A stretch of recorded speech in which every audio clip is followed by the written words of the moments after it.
Estudiamos la lección 4.3, que es la propiedad distributiva de la división sobre la resta. Es muy similar a la multiplicación, el orden es el mismo. Lo que cambia, lógicamente, es que en lugar de multiplicar vamos a dividir. Pero el orden es el mismo al que vimos en la clase anterior. Primero nos pide calcular la medida de largo de las longitudes que están ahí, de las figuras que están sombreadas. Largo de las figuras sombreadas. Aquí sería el largo de todo el rectángulo. Mire, todo.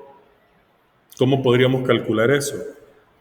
Bueno, entonces observamos que es un solo rectángulo, sumamos las áreas, entonces sería 16 más 19.2 para tener el área de todo el rectángulo grande, que ustedes pueden ver aquí, al sumar los dos rectángulos pequeños. Entonces, para poder encontrar la medida de largo de todo el rectángulo, tendríamos que dividir eso entre 3.2, es decir, la suma, dividirla entre 3.2, de eso se trata. Entonces, al hacer la suma, 16 más 19.2 da 35.2. Entonces, dividimos 35.2 entre 3.2. La operación usted la tiene que hacer porque eso ya lo enseñamos en las clases anteriores. Yo aquí no me voy a detener a hacer las operaciones porque no tenemos tanto tiempo para extendernos en los videos. Pero estas operaciones ya las enseñamos a hacer en los videos anteriores.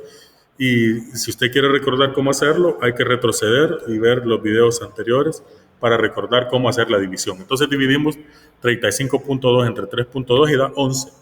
Exactamente da 11. Quiere decir que la longitud o la medida de largo de la figura sombreada sería 11. Así de sencillo. Aquí vamos a completar el espacio en blanco, ¿verdad? Aquí sería 11. Ahí tendríamos lo primero. 11 centímetros. También podríamos calcular el largo de cada rectángulo, es decir, tendríamos que dividir cada área entre 3.2 y sumar los resultados. 16 entre 3.2 y 19.2 entre 3.2. Los dos resultados hay que sumarlos. Entonces tendríamos la primera división da 5 y la segunda división da 6. Se suma 5 más 6 y le da 11. Entonces por cualquiera de los dos caminos se llega a lo mismo. En el caso del segundo rectángulo, como ustedes pueden ver, aquí la base que nos está pidiendo es esta que está aquí chiquitita, ¿verdad? Esta base que está punteada es la que me está pidiendo, no es la base completa.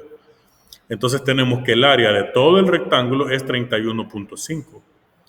Entonces podríamos hacer una resta para poder calcular cuál es el área del rectángulo rosado. Entonces a 31.5 le podemos restar 17.5.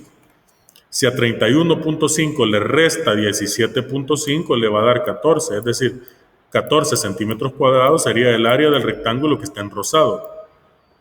Entonces ya para poder saber cuál es este tramo, esta longitud, solo tendría que dividir 14 entre 3.5. Esa sería la manera más sencilla en la que podríamos hacerlo, como se está ilustrando ahí.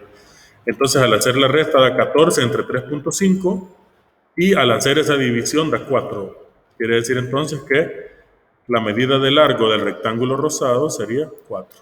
¿Verdad? Bien sencillo. 4 centímetros.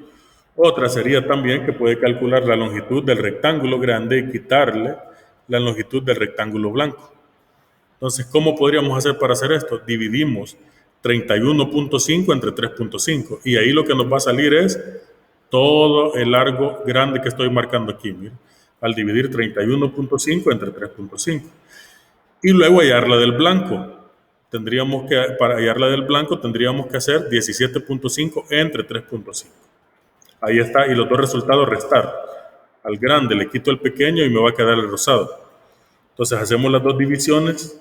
En la primera división da 9, en la segunda da 5. Al restar también nos va a dar 4. Entonces por cualquiera de los dos caminos que nos vayamos, nos va a dar 4 centímetros la longitud del rectángulo rosado. Ahí tenemos la ilustración de cómo aplicar esta propiedad. Es exactamente igual que la multiplicación, solo que dividiendo. Ahora ustedes van a proceder a resolver los ejercicios de la página 96.